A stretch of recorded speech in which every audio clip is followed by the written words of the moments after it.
ঈদের আর মাত্র বাকি একদিন, আর ঘরমুখ মানুষ এখনও ফিরছেন, রাজধানী ত্যাগ করছেন। আমরা যদি জানিয়ে রাখি, রাজধানী সদরঘাট এলাকা থেকে আমরা জানানোর চেষ্টা করছি,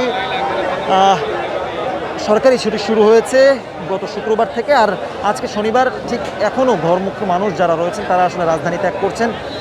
রাজধানী থেকে আসলে তারা আনন্দ ঘন মুহূর্ত বা প্রিয়জনদের সাথে সময় কাটাতে, প্রিয়জনদের সাথে ঈদ কাটাতেই রাজধানী ছাড়ছেন। আমরা রয়েছি রাজধানীর সবচেয়ে বড় নৌ বন্দর রাজধানী সদরঘাট এলাকা, সেই সদরঘাট এলাকা থেকে দেখানোর চেষ্টা করছি।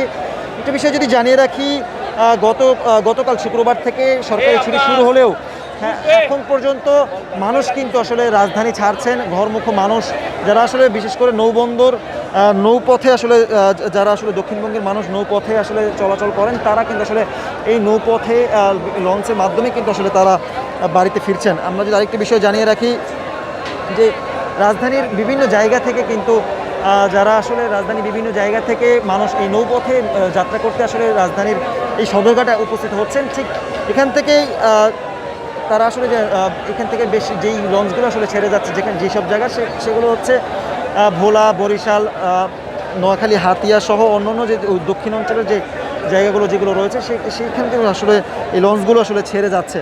আমরা যদি আরেকটি বিষয় জানিয়ে রাখতে চাই যে আসলে রাজধানীর বিভিন্ন জায়গা থেকে সদরঘাট লঞ্চ ঘাটে আসতে যে আসলে যেই বেগ পেতে হচ্ছে সাধারণ দর্শক যারা আসলে সাধারণ যাত্রী যারা রয়েছেন, রাজধানীর গুলিস্তান এবং যে রাজধানীর অন্যান্য যে জায়গাগুলো সদরঘাটে আসতে যে জায়গাগুলো রয়েছে সেগুলোতে কিন্তু আসলে অনেকটা বেগ পোহাতে হচ্ছে রাস্তাঘাটের জ্যামের কারণে।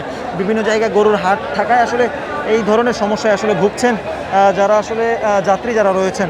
এবং আমরা যদি আরেকটি বিষয় জানিয়ে রাখতে চাই যে আসলে বিআইডব্লিউটি এর পক্ষ থেকে আসলে বেশ কিছু নিয়ম এবং বেশ কিছু নিয়মকানুন ধরে দেওয়া হয়েছে। সেই নিয়মের ব্যাঘাত ঘটলে আসলে জরিমানাও করা হচ্ছে। আমরা যেমনটি দেখেছি আজকে 2টি লঞ্চকে জরিমানা করা হয়েছে। এবং আমরা যদি এখানে আসলে যেই যারা আসলে ঘরমুখ মানুষ যারা আছেন তাদের সাথে কথা বলেছি, তারা বলছেন অন্যান্যবারের তুলনায় এবারের লঞ্চ যাত্রা বা নৌপথের যাত্রা অনেকটা সুবিধা হবে এবং অনেকটা আরামদায়ক হবে বলে আসলে তারা মনে করছেন। কারণ অনেক মানুষ বেশ কিছুদিন ধরে তারা রাজধানী ত্যাগ করলেও এখন পর্যন্ত আসলে যেই দক্ষিণ অঞ্চল বা ওই অঞ্চলের মানুষগুলো পদ্মা ব্রিজ দিয়ে আসলে পার হচ্ছেন, গাড়ি যান চলাচলের মাধ্যমে পার হচ্ছেন, ঠিক অনেকটা চাপ আসলে কমছে নৌপথে।